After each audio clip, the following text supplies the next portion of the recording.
Welcome to my YouTube channel Madni Talimat. Please subscribe and press the bell icon for more videos. بسم اللہ الرحمن الرحیم. معزز سامعین کرام، سوال ہے کہ اگر کسی شخص نے اپنی زوجہ کے ساتھ حالت حیض میں یعنی مینسز میں دوران حیض یعنی جو حیض کے ایام چل رہے ہوتے ہیں، ماہواری جو عورتوں کو ہر ماہ آتی ہے، اس میں کسی مرد نے اپنی زوجہ کے ساتھ حالت حیض میں ہم بستری کر لی، تو اس کا کیا کفارہ ہوگا؟ اس حوالے سے شریعت کیا کہتی ہے؟ تو آج کی اس مختصر سی ویڈیو میں اس حوالے سے ہم شرعی حکم جاننے کی کوشش کریں گے. آپ سے ریکویسٹ ہے ویڈیو پوری دیکھیے گا. ویڈیو اچھی لگے تو چینل کو ضرور سبسکرائب کر دیجیے گا. سب سے پہلے میں ایک بات ضرور ڈسکس کرنا چاہوں گا کہ بہت سارے مسائل ایسے ہیں کہ ہمارے معاشرے میں لوگ پوچھتے ہوئے شرماتے ہیں اور شرمیلے بن جاتے ہیں. وہ کہتے ہیں جی شرم آتی ہے، اب میں علامہ صاحب سے پوچھوں گا، امام صاحب سے پوچھوں گا، استاد صاحب سے پوچھوں گا تو وہ کیا سوچیں گے، اگر کسی اور سے پوچھوں گا تو وہ کیا سوچے گا. تو وہ شرم کی وجہ سے بہت سارے مسائل ایسے ہیں جو لوگ پوچھتے نہیں، اور نہ پوچھنے کی وجہ سے کئی مرتبہ وہ حرام اور ناجائز کام کرتے جاتے ہیں.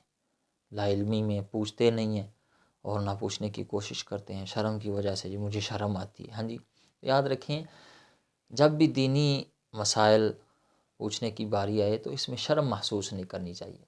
دنیاوی معاملات میں بندے کو شرم محسوس ہونی چاہیے کہ اگر کسی کا حق مار رہا ہے تو اس وقت شرم ہونی چاہیے.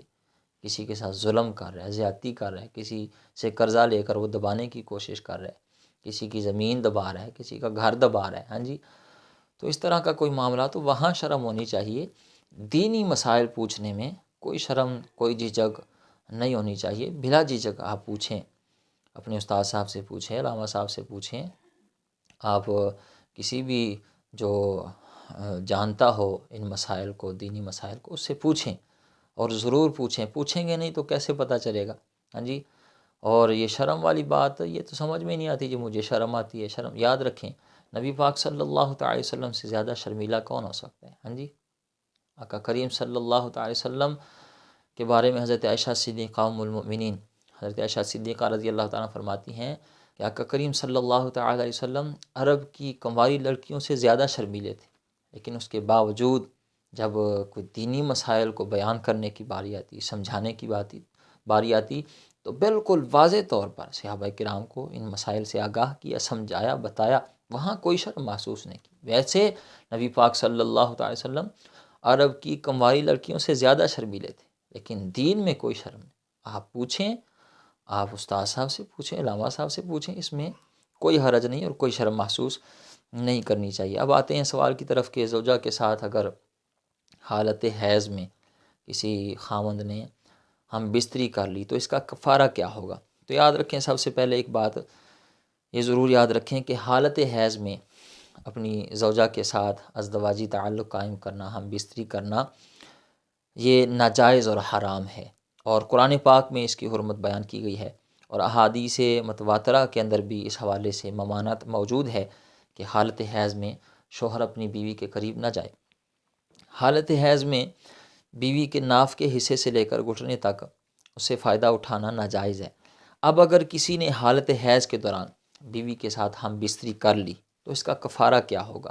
تو یاد رکھیں اس کا سب سے پہلے کفارہ یہ ہے کہ ایسا شخص توبہ کرے، پکی سچی توبہ کرے اور رب سے معافی مانگے، اور پھر پکا ارادہ کرے کہ میں دوبارہ یہ گناہ نہیں کروں گا. سب سے پہلا کفارہ تو یہ ہے. اس کے علاوہ کفارے کی چند صورتیں ہیں.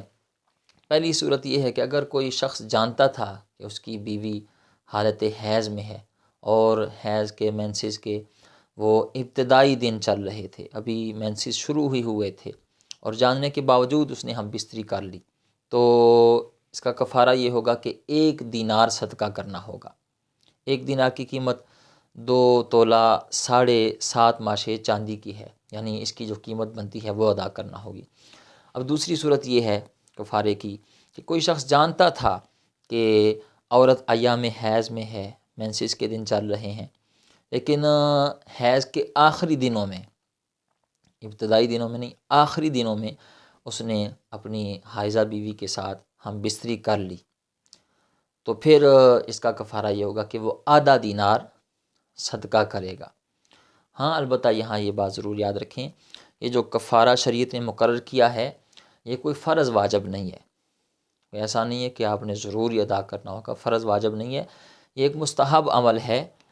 اصل کفارہ یہی ہے کہ پکی سچی توبہ کی جائے اور دوبارہ یہ گناہ نہ کرنے کا پکا ارادہ کرے، اللہ سے معافی مانگے کہ اس نے ایک حرام اور ناجائز کام کیا ہے، اور پکی سچی توبہ کرے، یہی اس کا اصل کفارہ ہے۔ امید ہے آپ بات سمجھ گئے ہوں گے۔ اللہ تعالی ہمیں دین کی صحیح معنوں میں سمجھ بوجھ عطا فرمائے۔